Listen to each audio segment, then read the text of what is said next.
When we think of Australia's Z Special Unit during the Second World War, the immediate image is an elite, door-kicking commando regiment. This idea is anchored by the famous Z and dagger unit patch, the primary symbol of their elite frontline status. But that iconic patch is a historical fabrication. It was actually invented by ex-service groups in the 1970s. In reality, Z Special Unit issued no combat uniforms and had no official insignias. They never functioned as a conventional fighting regiment. Their power lay in their existence as a bureaucratic exploit, engineered to bypass the Allied military machine from within the filing cabinets. In 1942, standard military protocol required justification forms for every bullet, ration, and explosive. That massive paper trail made it nearly impossible to keep sabotage missions hidden from enemy intelligence. To solve this, the Services Reconnaissance Department created Z Special Unit. It was a dummy administrative shell, set up purely to manage payroll and hide operatives. This fake unit was granted carte blanche procurement authority.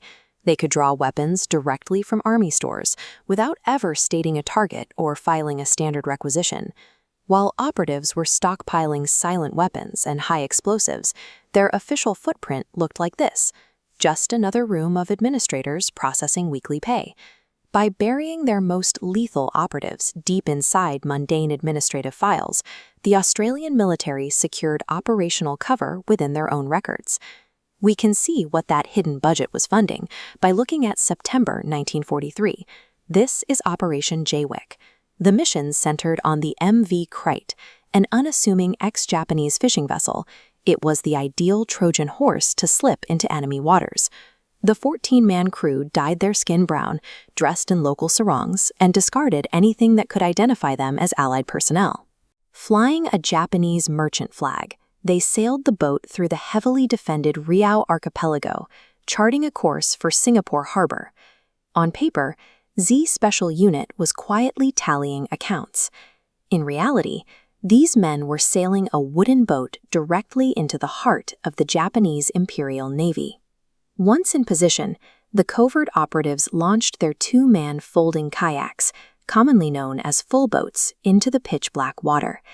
They paddled in absolute silence, navigating right up to the massive steel hulls of Japanese cargo ships.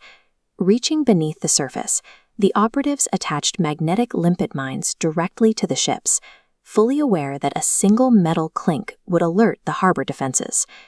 The resulting simultaneous detonations tore through the anchorage. The explosions sank or damaged up to 40,000 tons of critical shipping. The exfiltration was clean. All 14 men paddled back to the Krait and returned safely to Australia over a month later. The strike concretely baffled the Japanese military. An Allied raid seemed so logistically impossible that authorities assumed the sabotage was the work of a local civilian uprising. Back in Australia, the destruction inflicted upon Singapore Harbour was recorded as just another routine administrative expense. Z Special Unit's history remained buried for decades because that was its explicit design. Operatives generated no combat records and claimed no battlefield glory. This specific method of bypassing military red tape laid the administrative foundation for Australia's highly classified post-war intelligence agencies.